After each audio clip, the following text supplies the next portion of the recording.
हरिओम. भगवद्गीता बोध योगदास श्री जयगणेश जोशी यांनी केलेले निरूपण. अध्याय 5. कर्म संन्यास योग. ओम श्री परमात्मने नमः. अथ पंचमोऽध्यायः. जय योगेश्वर. परमात्म्याला नमस्कार. अध्याय 5. श्लोक क्रमांक 13. सर्वकर्माणि मनसा संन्यस्यास्ते सुखं वशी नवद्वारे पुरे देहि नैव कुर्वन्न कारयन्. ज्याने नियंत्रण प्रस्थापित केले आहे, ज्याने सर्व कर्माचा मनाने त्याग केला आहे, ज्याने सर्व कर्माबद्दल संन्यस्त वृत्ती धारण केली आहे, असा साधक आनंदात राहतो. कारण 9 दारे असलेल्या देहाच्या नगरीत हा कर्म करत नाही आणि करवूनही घेत नाही. पहिली गोष्ट लक्षात घेण्यासारखी म्हणजे देहाच्या नगरीत राहूनही, देहकर्मे होत असूनही आपल्याला आनंदात राहता येते.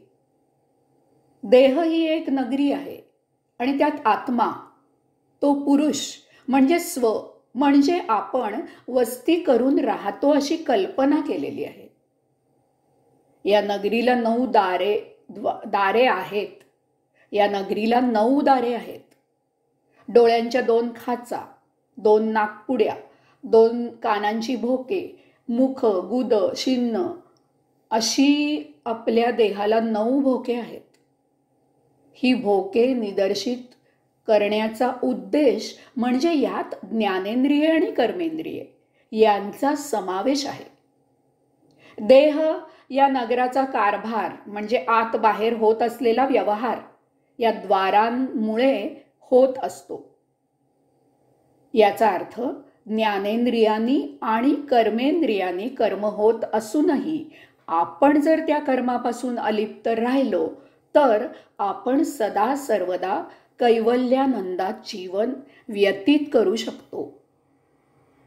संन्यासी किंवा योगी देहाची निंदा करत नाहीत.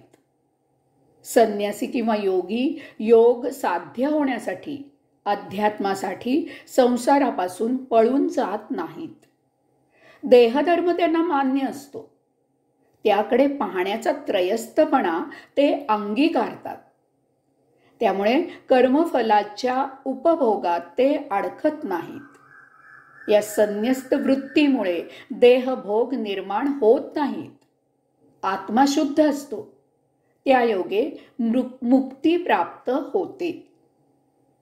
दुसरी गोष्ट लक्षात घेण्यासारखी म्हणजे आपण देह या नगरात वस्ती करत असतो. आपण देहापासून निराळे आहोत. याचा अर्थ देह म्हणजे आपण नाही. आपण चुकीने देह उपभोगत असलेल्या भौतिक सौख्यात गुंतून जातो आणि स्वतःला देहादी इंद्रिय समजतो. त्यामुळे कर्मफळापासून जे भोग निर्माण होतात त्यात आपण गुंततो आणि जन्म मरणाच्या फेऱ्यात अडकतो. तेव्हा वस्तुस्थिती जाणून घ्यावी.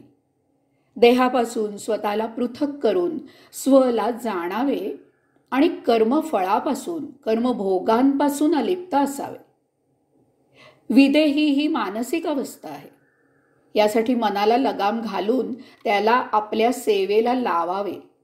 त्याची मनमानी निग्रहाने मोडून काढून त्याला वटणीवर आणून, त्याला वटणीवर ठेवून आपले गुलाम करावे. मनाला ज्ञानयोगे सच्चित्त याचा अर्थ समजावून द्यावा. सत म्हणजे सत्य आणि चित म्हणजे चैतन्य. सत्य नित्य असते.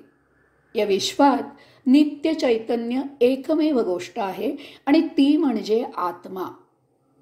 आपण म्हणजे स्व ही आहे. याचा साक्षात्कार झाला म्हणजे कैवल्यानंद प्राप्त होतो.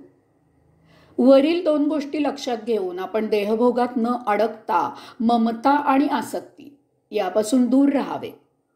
आपण केवळ या देहात राहतो म्हणून आपल्याला देही असे संबोधिले जाते. वास्तवात आपला देहाशी संबंध नसतो. हा देह जी कर्मे करत असतो त्यापासून आपण अलिप्त असावे.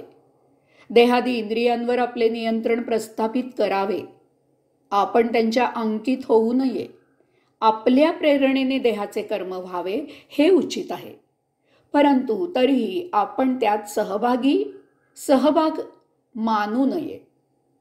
जसे सूर्य उगवला की विश्वातील कामे आपोआप होऊ लागतात, परंतु सूर्य त्यात सहभागी होत नसतो. कोणी चांगले वाईट कर्म करतो, सूर्य त्यात स्वतःला गुरफटवून घेत नाही.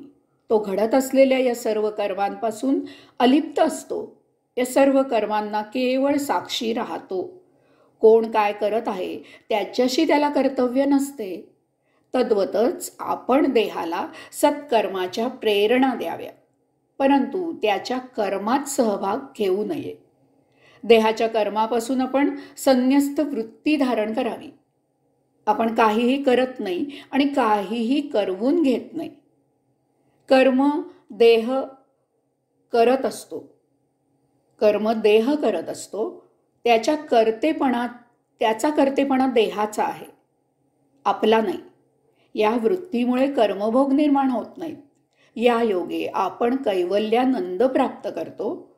त्या योगे मुक्ती प्राप्त होते. हरिओम.